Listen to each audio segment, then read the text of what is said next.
2014 से पहले जो यहाँ पे सरकार कांग्रेस लेड यूपीए सरकार थी, तो हमारी मुल्क की पहचान ही बदल दी थी इन लोगों ने। घोटालों के नज़रिए से इस सरकार को पहचाना जाता था। यूपीए की जो गवर्नमेंट थी, चाहे यूपीए 1 थी चाहे यूपीए 2 थी। 2G घोटाला जिसने इतना बदनाम पूरे मुल्क को कर दिया, स्पेक्ट्रम घोटाला, कॉमनवेल्थ घोटाला, कोल स्कैम, मतलब जहां देखो वहां पे घोटाले ही घोटाले थे। गवर्नेंस नाम की चीज नहीं थी, लोगों में हाहाकार मची थी।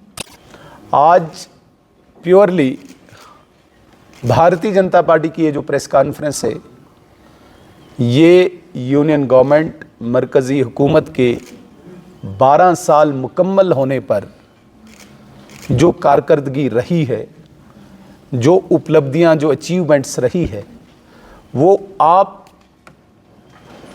जो प्रेस मीडिया के माध्यम से हम आम जनता तक पहुंचाने की कोशिश करेंगे।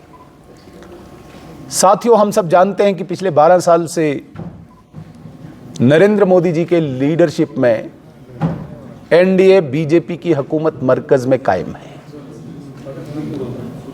और किसी भी मुल्क में या किसी भी स्टेट में, कहीं पे भी, किसी भी टेरिटरी में जब कोई हुकूमत होती है, हुकूमत बनती है, तो लोगों को कुछ उम्मीदें, लोगों को कुछ आशाएं, एक्सपेक्टेशंस उस हुकूमत से रहती हैं। खासकर पब्लिक वेलफेयर के इश्यूज जितने भी हैं, लोगों को day to day routine life में जो प्रॉब्लम्स सामने आती हैं, इंडिविजुअली, जनरली, टेरिटरी को लेके, स्टेट को लेके, नेशन को लेके, उन समस्याओं के समाधान के लिए उस सरकार से, उस गवर्नमेंट से, उस इलाके की जनता एक्सपेक्टेशन रखती है।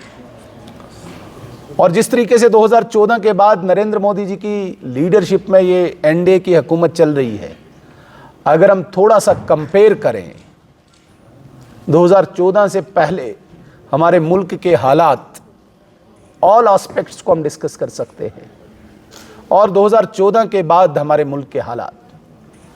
2014 से पहले जो यहाँ पे सरकार कांग्रेस लेड यूपीए सरकार थी, तो हमारी मुल्क की पहचान ही बदल दी थी इन लोगों ने। घोटालों के नज़रिए से इस सरकार को पहचाना जाता था। यूपीए की जो गवर्नमेंट थी, चाहे यूपीए 1 थी चाहे यूपीए 2 थी। 2G घोटाला जिसने इतना बदनाम पूरे मुल्क को कर दिया, स्पेक्ट्रम घोटाला, कॉमनवेल्थ घोटाला, कोल स्कैम, मतलब जहां देखो वहां पे घोटाले ही घोटाले थे। गवर्नेंस नाम की चीज नहीं थी, लोगों में हाहाकार मची थी। उम्मीद थी कि कोई इस प्रकार की पार्टी या इस प्रकार का कोई व्यक्ति आए जो उस देश को संभाले। हमारी जो इकॉनमी थी, हमारी जो अर्थव्यवस्था थी, तिलमिलाई थी देश की। और तब जन्म लिया 26 मई 2014 को भारतीय जनता पार्टी की सरकार ने, नरेंद्र मोदी जी के नेतृत्व में, लीडरशिप में एनडीए फर्स्ट जब आई, तो आपने देखा होगा डे 1 से भारतीय जनता पार्टी की सरकार ने लोकहित में, जिसे पब्लिक वेलफेयर कहते हैं, अनेकों आयाम स्थापित किए हैं, अनेकों बेंचमार्क्स सेट किए हैं। मैं सारी कहानी तो नहीं बता सकता हूं, पूरी गाथा तो यहां पे नहीं बता सकता हूं, लेकिन सांकेतिक तौर पे, इंडिकेशन के तौर पे मैं आपके सामने कुछ चीज़ें ज़रूर साझा करना चाहूँगा।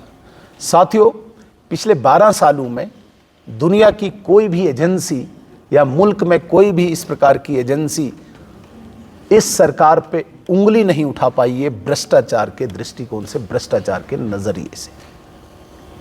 काफ़ी कोशिशें हुई छींटाकशी की, लेकिन कहीं पे भी इतना सा दाग भी इन 12 सालों में मरकजी हुकूमत पे नहीं लगा।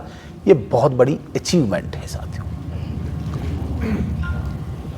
अगर हम आम जनमानस की बात करें, पूरे देश की, पूरे मुल्क की बात करें, आज हमें फक्र होता, आज हमें गर्व होता है जब कोई हिंदुस्तानी दुनिया के किसी भी मुल्क में चल रहा होता है, उसका सर गर्व से ऊंचा होता है, इज्जत से ऊंचा होता है कि मैं हिंदुस्तानी हूं। इतना मान सम्मान, इतनी इज्जत पहले हिंदुस्तानी को कभी, हिंदुस्तानी नागरिक को कभी भी किसी मुल्क में नहीं मिली थी। ये बहुत बड़ी अचीवमेंट किसी भी भारतीय नागरिक के लिए, हिंदुस्तानी सिटीजन के लिए है। देश का मान सम्मान, व्यक्ति का मान सम्मान और अपनी संस्कृति, अपनी सिविलाइजेशन का मान सम्मान, आज उस पर गर्व हर निवासी करता, आज उस पर गर्व हर भारतीय करता है। साथियों, आज अगर हम रोड इंफ्रास्ट्रक्चर की बात करें, जिस देश में हमारा ऐसा मानना है कि बेसिक जो एमिनिटी जो हमें रोड की होती है, बेसिक जो फैसिलिटी जिसे हम रोड की मानते हैं, चाहे रूरल एरियाज हो चाहे अर्बन एरियाज हो, रूरल एरियाज में कनेक्टिविटी ना होने के कारण अर्बन में भी जो कनेक्टिविटी थी वो भी कोई अच्छी कंडीशन में नहीं थी। लेकिन आज पूरा हिंदुस्तानी गर्व करता है, फख्र करता है। मैं कहता हूं सिर्फ हिंदुस्तान का नहीं, दुनिया का कोई भी व्यक्ति जब हिंदुस्तान में आता है, आज जो रोड इंफ्रास्ट्रक्चर इस एनडीए गवर्नमेंट के दौरान 12 सालों में बना हुआ है भारत में, मुल्क में, अद्भुत है। जिसे जितनी भी सराहना की जाए वो कम है रोड इंफ्रास्ट्रक्चर में। अगर हम रेलवेज की बात करें तो आज आप देखिए कितनी नई चेंज आई है, कितना बड़ा परिवर्तन रेलवेज में आया है, कितनी नई ट्रेन्स चली हैं। मैं बाकी मुल्क की बात न करते हुए अगर मैं जम्मू कश्मीर की बात करूं तो इन्हीं 12 सालों में हमने यहाँ पे वंदे भारत देखी। वंदे भारत सिर्फ जम्मू में नहीं देखी हमने, वंदे भारत आज हमने कश्मीर में देखी। आज कश्मीर को पूरे मुल्क के साथ कनेक्ट किया है रेलवेज के साथ, तो बहुत बड़ी अचीवमेंट है। और जिस स्पीड से, जिस तीव्र गति से इन सेक्टर्स में काम हुआ है, ये मुझे लगता है कि सराहनीय काम हुआ है। जिस मुल्क में पिछले 70 सालों में केवल 74 एयरपोर्ट्स थे, आज इसी भारत में इन 12 सालों में 90 एयरपोर्ट और जुड़ा के 164 एयरपोर्ट पूरे भारत में हैं। और भी सैकड़ों एयरपोर्ट्स जो डोमेस्टिक एयरपोर्ट हैं वो अभी बन रहे हैं। साथियों, जिस मुल्क में कोरोना जैसी महामारी एक चैलेंज और एक चुनौती के रूप में आई थी, जिस चुनौती ने बाकी मुल्कों की अर्थव्यवस्था को तहस नहस कर दिया, बाकी मुल्कों की हेल्थ स्ट्रक्चर को तहस नहस कर दिया, सिस्टम को तहस नहस कर दिया, वहीं पे अगर हम देखें इस कोरोना की महामारी को जिस प्रकार से हमने फेस किया है, भारत उससे भी उभर के आया और स्ट्रॉन्ग ग्रोथ रेट जीडीपी हमने प्रस्तुत की है देश के सामने, दुनिया के सामने। और इस कोरोना में पिछले 6 सालों से आज तक अभी चल रहा है, 81 करोड़ लोगों को इस वक्त भारत सरकार मुफ्त अनाज दे रही है। छोटी बात नहीं है। हालांकि बहुत सारे लोगों ने प्रश्न उठाए कि भाई डायरेक्ट हम पैसा भी दे सकते थे, लेकिन जिस प्रकार से कोरोना में एक सप्लाई चेन टूट चुकी थी, कोई एक दूसरे का आता पता नहीं था, डायरेक्ट अनाज देकर एक आम जनमानस की जिंदगी को बिल्कुल इजी बनाया है। ये भारत सरकार की अचीवमेंट है। इसी कोरोना के दौरान हमने सिर्फ जमीन पे नहीं, हमने स्पेस में भी एक बहुत बड़ी उपलब्धि हासिल की, जब चंद्रमा पे हमारा मंगलयान लैंड किया। साथियों, भारत सरकार ने चाहे इनफरादी हो जिसे हम इंडिविजुअल कहते हैं, चाहे इज्तिमाई हो जिसे हम कलेक्टिव कहते हैं, हर फ्रंट पे काम किया है।